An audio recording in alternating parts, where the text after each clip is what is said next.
This lesson was translated and doubled by Alexandra Lobanova.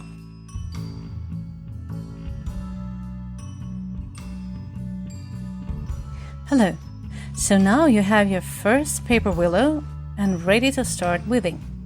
For the beginning, I suggest you get to know several easiest weaving methods. This would be the rending, the pairing, and the layered weaving. Rending and layered weaving are easy to get a grasp on, but do require some experience. The pairing is the best method for beginners, so today we'll study this one out. Any weaving starts with inserting the working tubes. For the basic straight pairing, you will need 2 of those, preferably moisturized.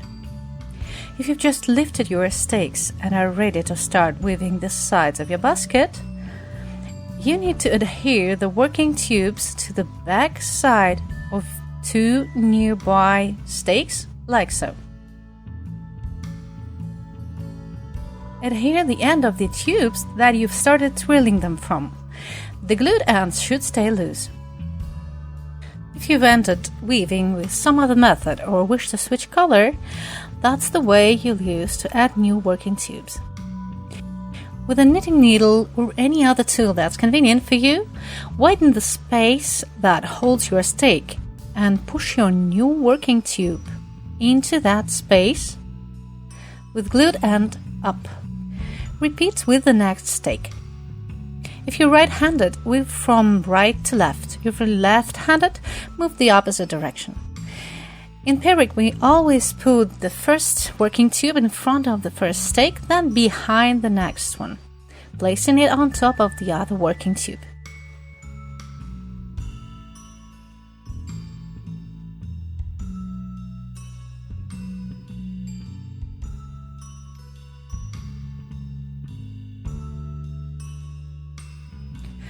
Mark the first used stake with a pin, a cloth pin, or a piece of thread. To get nice and tight weave, press the rows down with your left hand and prior to putting the working tube behind the stake, use your right to slightly bend the working tube in the exact spot where it will hit the stake. I can do that with my left hand as well. That way the stakes will stay straight for sure. But don't be overzealous about it so that to keep the inside of your basket nice and tidy.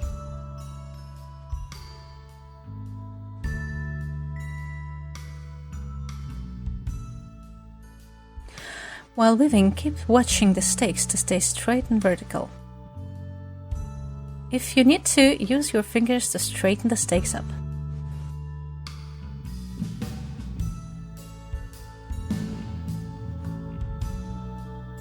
Here we are, back at our marked stake. If you're planning to weave the most of the height with the same method, just keep weaving on in spiral. But if you plan to use this method or color for a couple of rows only, then you should finish each row. I'll show you how. We have only one unworked stake left before the one we've marked. Take your left working tube and instead of putting it above the other tube, we'll put it under it. This way the row will be finished.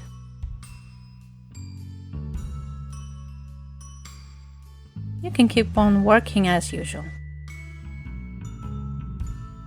If you're planning to keep using the weaving method but change the color, you should hide the ends of your working tube into the weaving. A bit later I'll show you how to do it.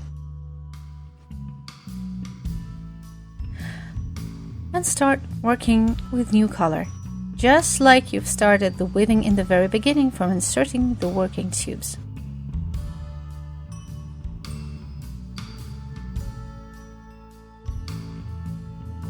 Also, you can make a simple increase of working tubes in new colors, carefully putting the point of increase behind the stake so that it wouldn't be noticeable from outside. But this way, on the inside of your work, the pattern wouldn't be interrupted.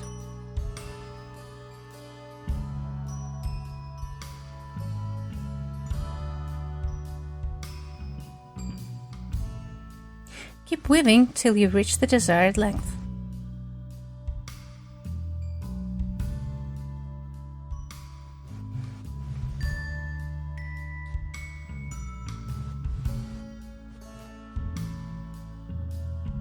As soon as you've woven enough rows and it's time to finish your work, or you've decided to switch colors after finishing a row, cut your tubes at an angle, leaving the tail sticking out for about 7 to 10 millimeters, 1/4 of an inch to 3/8 of an inch, past the next stake.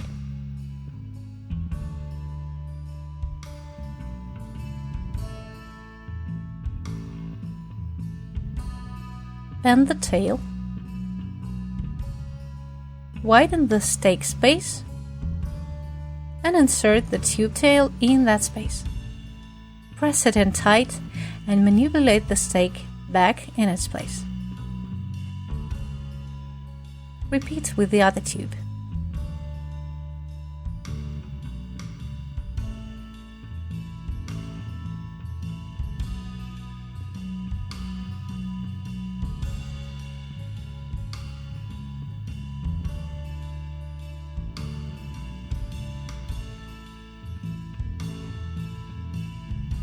Now, equipped with some paper tubes and lots of inspiration, go ahead and practice weaving.